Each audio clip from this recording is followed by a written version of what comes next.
कृषि कानूनों के खिलाफ प्रदर्शन कर रहे किसानों और सरकार के बीच 5 दौर की बातचीत का कोई नतीजा नहीं निकला है। अगली बैठक 9 दिसंबर को होगी, लेकिन उससे पहले 8 दिसंबर को प्रदर्शन कर रहे किसान संगठनों ने भारत बंद का ऐलान किया है। किसान सरकार से कानून वापस लेने की मांग कर रहे हैं। वहीं सरकार किसानों को समझाने की कोशिशें कर रही है। बातचीत का दौर जारी है, लेकिन धीरे धीरे किसानों का प्रदर्शन अब व्यापक रूप लेता दिखाई दे रहा है। किसान नेताओं और किसान संगठनों ने 8 दिसंबर को भारत बंद का ऐलान किया। मीडिया से लेकर सोशल मीडिया पर इसी भारत बंद की चर्चा हो रही है। ट्विटर पर हैशटैग भारत बंद ट्रेंड कर रहा है। बहुत सारे लोग जहां इसके समर्थन में दिख रहे हैं, वहीं कुछ लोग इसके खिलाफ भी दिखाई दे रहे हैं। कई पार्टियों ने इस बंद का समर्थन किया है। कांग्रेस पार्टी ने भी भारत बंद को अपना समर्थन देने का फैसला किया है। पार्टी के ऑफिशियल ट्विटर हैंडल से ट्वीट कर इसकी जानकारी दी गई है।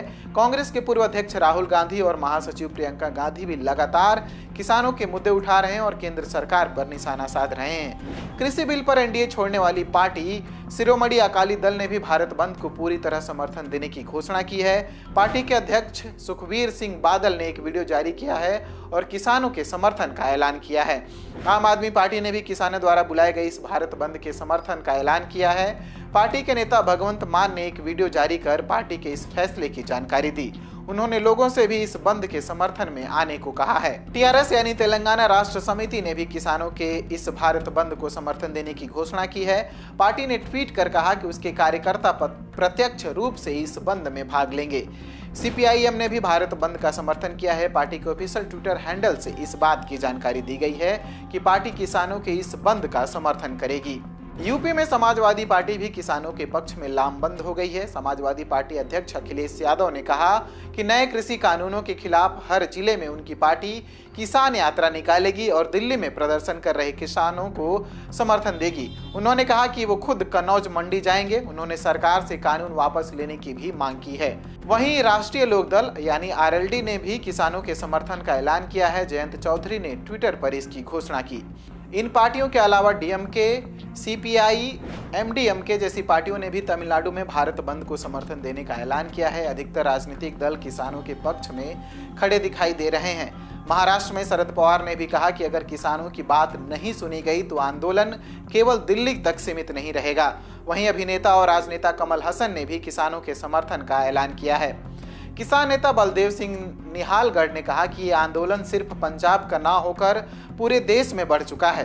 मंत्री इस बात से तिलमिलाए हुए हैं कि भारत बंद का आह्वान क्यों किया गया। हालांकि उन्होंने ये भी बताया कि एम्बुलेंस और शादियों के लिए रास्ते खुले रहेंगे। वहीं किसान नेता जगमोहन सिंह ने कहा कि किसान अपनी मांगों से समझौता नहीं करेंगे। मोदी के मन की बात हम सुन रहे हैं, अब वो हमारे मन की बात सुने। किसान आंदोलन की गंभीरता को देखते हुए प्रशासन की ओर से भी कवायद शुरू कर दी गई है। आरएएफ यानी रैपिड एक्शन फोर्स को दिल्ली बॉर्डर पर उतारा गया है। ये टीमें गांधीगिरी करके किसानों को रोकने की कोशिश करेंगी। इसके बाद भी किसान अगर आगे बढ़ गए तो उनका सामना दिल्ली पुलिस से होगा।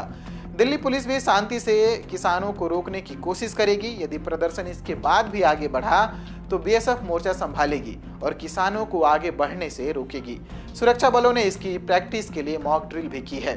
वहीं कई कलाकार और खिलाड़ी किसानों के समर्थन में खड़े हैं। गायक दिलजीत दोसांझ ने जहां किसान आंदोलन में हिस्सा लिया और आर्थिक योगदान भी किया, वहीं मुक्केबाज विजेंदर सिंह ने भी किसानों का समर्थन किया। उन्होंने कहा कि अगर किसानों की बात नहीं मानी गई तो राजीव गांधी खेल रत्न अवार्ड वापस करने के लिए तैयार हैं।